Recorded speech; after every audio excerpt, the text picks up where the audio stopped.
কি হলো, তাড়াতাড়ি এসো, বাড়িতে যেতে হবে না? হ্যাঁ হ্যাঁ, অনেক সময় হয়ে গেছে, চলো চলো তাড়াতাড়ি জুতোটা পরে নে। আরে কি, আমার আরো একটা জুতো কোথায় মা?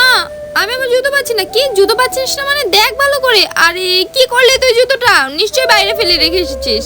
আরে কোথায় যাচ্ছ আবার? আরে তোমার ছেলের পায়ের দিকে তাকিয়ে দেখো, ও আরেকটা জুতো হারিয়ে ফেলেছে। আরে জুতোটা কোথায় হারালি? কি যে করিস না তুই, পায়ে জুতো এভাবে হারাই কেউ? কোথায় পড়লো, এখন কিভাবে খুঁজবো?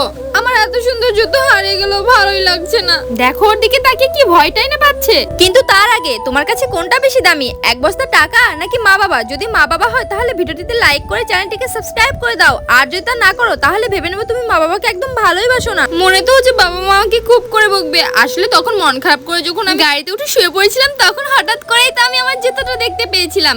আমি তো জুতো পেয়ে ভীষণ খুশি হয়ে গেছি, কিন্তু বাবা মা তো বাইরে জুতো খুঁজছে। এই জন্য বুদ্ধি করে আমি জুতোটা বাইরে রেখে যেতে লেগে মা তো দেখে ফেলেছিল। আমি যেটা ইচ্ছে করে করেছি, এখন তো মা বুঝে গেল, এখন তো আমাকে খুব বকবে। জুতোটা পেয়ে আবার কি চালাকি করছিল। আরে বাবা মা তো কিছুই বললো না।